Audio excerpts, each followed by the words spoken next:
शहर के बाहरी इलाके में एक पुरानी जर्जरा इमारत थी। चारों तरफ जंगली घास फूस और पुराने लोहे का कबाड़ जमा था। उस इमारत के पीछे एक कोने में मुन्ना और लड्डू थे। मुन्ना की हालत देखकर उस पर तरस आता है। पूरे शरीर पर चोट के निशान, वो शरीर पर हल्दी लगाकर बड़ी मुश्किल से चल पा रहा था। दरअसल पिछली चोरी में पुलिस की लाठियों का स्वाद चखा था। अरे बाप रे, धीरे से लड्डू। उस इंस्पेक्टर सिंघम की लाठियों की मार से मेरी पीठ रेलवे ट्रैक जैसी बन गई। देख लड्डू, ये छीनना और पर्स मारना हमारे बस की बात नहीं। अरे भाई, हमारे भागने से पहले ही लोग हमें पकड़ लेते हैं और धोबी घाट पर कपड़ों की तरह धो डालते हैं। ओई माँ। वही तो भैया, परसों जब तुम भाग रहे थे तो तुम्हारी पैंट निकल गई थी। मैं ही था जो पीछे से पकड़कर तुम्हें खींच लिया। आखिर हमारे साथ ऐसा क्यों हो रहा है भैया? क्या हमारी कुंडली में कोई दोष है? कुंडली में नहीं रहे, हमारी चोरी के तरीके में दोष है। इसलिए अब से हमें हाईटेक चोरी करनी होगी। किसी को शक भी नहीं होना चाहिए और पुलिस के हाथ तो बिल्कुल नहीं आना चाहिए। वो क्या है भैया, बैंक डकैती या किसी फिल्म की शूटिंग में हीरे चुराना है? हमारा इतना बड़ा लेवल नहीं है रे।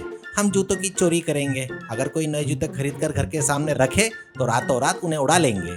सुबह बाजार के प्लेटफॉर्म पर बेच देंगे। किसी को शक नहीं होगा। और अगर पकड़े भी गए तो हम कह देंगे, साहब ये सेकंड हैंड है, और बच निकलेंगे।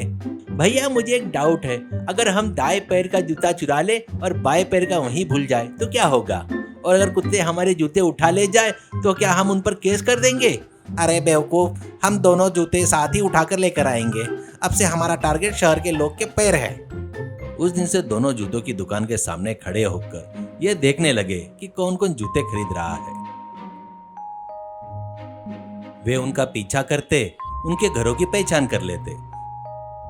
रात को आकर नए जूते को बोरे में भरकर ले जाना शुरू कर दिया था। तब से उस इलाके में अजीब हलचल पैदा हो गई। सुबह उठते ही घर के सामने का नजारा ऐसा होता, लोग अपने पैरों में जूते न होने के कारण परेशान रहते। अरे यार, कल ही 1000 रुपए देकर बाटा के जूते खरीदे थे, चोरी हो गए। ऐसा एक ने कहा। मेरे ब्रांडेड शू गायब हो गए, कल ऑफिस क्या पहन कर जाओ, ऐसा दूसरे ने कहा। दूसरी तरफ मुन्ना और लड्डू बाजार में एक जगह दुकान लगाकर थे। आइए बाबू आइए, ब्रांडेड जूते सिर्फ 100 रुपए में। ये जूते कल तक एक सॉफ्टवेयर इंजीनियर के पैरों की शान थे। इन्हें पहनते ही आपको कोडिंग भी आ जाएगी। अरे भैया, इन जूतों से थोड़ी बदबू आ रही है, क्या करूं? इसलिए तो कम दाम में दे रहा हूँ सर। सेंट छिड़क कर बेचो। ये बदबू ही तो इन जूतों की क्वालिटी का निशानी है। इधर नए ट्रांसफर होकर आए इंस्पेक्टर सिंघम अपनी कुर्सी पर गंभीरता से मूंछों को ताव दे रहे थे। पास ही में कांस्टेबल कामेश मूंगफली खा रहा था और छिलके फाइलों में उड़ा रहा था। क्या कामेश, इस शहर में क्राइम रेट कैसा है? हत्या डकैती जैसी कोई वारदात हो रही है क्या? नहीं सर, वैसे तो कुछ नहीं है, लेकिन एक बड़ी समस्या खड़ी हो गई है। शहर के लोग पैरों से चलकर स्टेशन तो आ रहे हैं, लेकिन पैरों में जूते पहनकर नहीं आ रहे हैं सर। मतलब क्या है तुम्हारा? जूतों की चोरी सर। रातों रात शहर के सारे नए जूते गायब हो रहे हैं। परसों मेरी पत्नी ने नए जूते मांगे थे तो मैंने कह दिया कि अभी खरीदूंगा तो चोरी हो जाएंगे। चाहो तो पुराने जूते पहन लो। तब से वो मुझसे बात नहीं कर रही है। मेरी हालत भी बिना जूतों के सफर के जैसी हो गई सर। तभी कुछ लोग स्टेशन में आकर शोर मचाने लगे। सर, हमारे जूते चोरी हो गए, शादी में जाना है पर पैरों में जूते नहीं है। अगर आपने चोर को नहीं पकड़ा तो हम स्टेशन के बाहर रखे आपके जूते पहनकर चले जाएंगे, ऐसा डराते हैं। सिर्फ जूतों की चोरी के लिए इतना हंगामा? इनको सबक कैसे सिखाना है मुझे पता है। कामेश, आज मैं एक प्लान बना रहा हूँ। वो चोर मेरे जाल में फंसने से नहीं बच पाएंगे। इंस्पेक्टर के प्लान बनाने से पहले ही मुन्ना और लड्डू एक रात फिर से चोरी करने के लिए निकले। एक आलीशान बंगले के सामने उन्हें चमकते हुए क्रोकोडाइल लेदर के जूते दिखाई दिए। भैया देखो, इन्हें पहनकर तो हम फिल्म के हीरो जैसे दिखेंगे, लेकिन ये बहुत भारी है। अरे ये क्रोकोडाइल लेदर है रे, मतलब मगरमच्छ की खाल। इन्हें पहनेंगे तो तेरी चाल भी मगरमच्छ जैसी हो जाएगी। चुपचाप बोरे में डाल। थैले में जूते भरते समय लड्डू के मन में फिर से एक शंका पैदा हुई। भैया, अगर इन जूतों को चुराने के लिए उस मगरमच्छ ने हमें श्राप दे दिया तो क्या पता वो रात में हमारे सपने में आकर हमें काट ले तो? अरे बेवकूफ, मगरमच्छ मरकर जूते बनाने के बाद श्राप नहीं देते। वो तो बस हमारे पैरों के नीचे रहकर हमें सुख देते हैं। अब अपनी ये बकवास बंद कर। वह बगल में एक जोड़ी लेडीज चप्पल भी रखी है ना, उन्हें भी उठा ले। भैया, हम लेडीज चप्पल क्यों चुरा रहे हैं? हम तो उन्हें पहन नहीं सकते ना। अरे यार, हम इनको सबको बेचने वाले हैं। कोई जेंडर भेदभाव नहीं होना चाहिए। महिला सशक्तिकरण इसी को कहते हैं।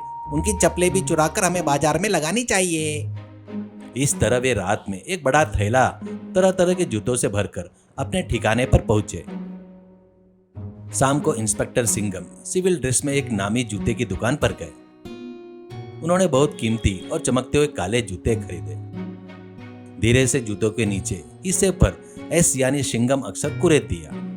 किसी को शक न हो इसलिए उन्होंने उस निशान को बहुत सावधानी से बनाया। रात के समय उन्होंने जानबूझकर उन जूतों को अपने घर के सामने लाइट की रोशनी में रखा ताकि वो सबको दिखाई दे। अंदर वे कामेश के साथ इंतजार कर रहे थे। यहाँ सर, चोर आएंगे? मान लीजिए अगर वो आया और जूतों के बजाय मेरा पुराना छाता ले गया तो? कामेश, उन्हें नई चीजें का बहुत मोह है, बस देखते रहो। अंधेरा होते ही मुन्ना और लड्डू धीरे से इंस्पेक्टर के घर पहुंचे। भैया इन जूते को तो देखो कैसे चमक रहे हैं। इन्हें पहनकर तो शायद हम आसमान में उड़ने लगेंगे। और ये लाइट कैसी है, बिल्कुल सिनेमा के सेट जैसा लग रहा है। अरे यह किसी बड़े ऑफिसर का घर लगता है, सावधान रहना। शायद इन्हें जूतों से बहुत प्यार है इसलिए लाइट जलाकर रखी है। ऑफिसर है तो क्या हुआ भाई, जब वो सो रहा होता है तब तो हम असली अधिकारी है। उठा लो, जब वो सोता है तो उसका अधिकार भी हमारा है। मुन्ना ने उन जूतों को झट से थैले में डाल लिए और वो वहां से बिना कोई आहट के फरार हो गए। अगली सुबह इंस्पेक्टर सिंघम यूनिफॉर्म पहनकर मैदान में उतरे। उन्होंने शहर के जूतों की सभी दुकान की तलाशी ली, लेकिन कहीं भी उन्हें निशान वाले जूते नहीं मिले। उन्होंने समझ लिया वे चोर दुकान में सामान नहीं बेच रहे हैं। आखिर में वो बाजार के प्लेटफॉर्म पर दुकान लगाए बैठे मुन्ना और लड्डू के पास पहुंचे। वो दोनों एक बड़े छाते के नीचे जूतों का मेला लगाए बैठे थे। आइए सर, आइए। आपके पैरों में सजने वाले राजसी जूते हमारे पास है। इन्हें पहनकर आप बिल्कुल इंस्पेक्टर जैसे लगेंगे। और अगर आप सच में इंस्पेक्टर हैं तो इन्हें पहनकर आप डीजीपी बन जाओगे। लड्डू धीरे से, अरे भैया ये इंस्पेक्टर जैसे ही लग रहे हैं ना, इनकी आंखों में कुछ पावर दिख रहा है। अरे मुंह बंद कर, इनकी ड्रेस देखकर मत डर। क्या पता किसी फैंसी ड्रेस कंपटीशन से आ रहे हो। इंस्पेक्टर सिंघम ने अपना चश्मा उतारा और वहां रखे जूते को एक एक करके चेक करना शुरू किया। मुन्ना घबराते हुए, अरे सर, ये सब विदेश से आए हैं सर, ऐसे बातें बनाना शुरू किया। सिंघम ने अचानक एक जोड़ी नए काले जूते उठाए, उन्हें पलटकर देखा। वहां छोटा सा एस अक्षर बना हुआ था। क्या रे मुन्ना, ये जूते कहाँ से आए? अरे वो मेरे दादाजी ने हमें गिफ्ट दिए थे सर। पुराने जमाने के हैं। मेरे दादाजी उस समय अंग्रेज के यहाँ काम करते थे। उन्होंने ही ये तोहफे में दिए थे। तेरे दादाजी अंग्रेज? ये जूते तो मैंने कल ही खरीदे थे। इसके नीचे मैंने अपना नाम यानी एस का फॉर्म लिखा था। कामेश, इन्हें हथकड़ी लगाओ। तुम्हारी चप्पल भी यहीं कहीं होगी, देख लो। मिल गई सर, मेरी पुरानी हवाई चप्पल भी यहीं है। अरे पुलिस के जूते चुराते हो, इतनी हिम्मत तुम्हारी? भैया मैंने तभी कहा था कि इंस्पेक्टर है, तुमने ही नहीं सुना। सर एक छोटा सा डाउट है, जेल में हमें नए जूते मिलेंगे या पुराने ही पहनने पड़ेंगे? और अगर हम जेल में ही जूते चुरा ले तो क्या आप हमारा कमरा बदल देंगे? जेल में तुम्हें जूतों की जरूरत नहीं है रे। जब पीठ पर लाठियां पड़ेंगी तो वही निशान काफी होंगे। वहाँ जूते पहनने की फुर्सत भी नहीं मिलेंगी। चलो। जब पुलिस मुन्ना और लड्डू को घसीटते हुए ले जा रही थी तो शहर के सभी लोग अपने खोए हुए जूते ढूंढने के लिए टूट पड़े। मुन्ना जब नीचे गिर रहा था तो लड्डू फिर से उसकी पैंट पकड़कर खींचते हुए चिल्लाया, अरे भैया पैंट संभाल लो। शहर के सभी लोगों ने खुशी से तालियां बजाई।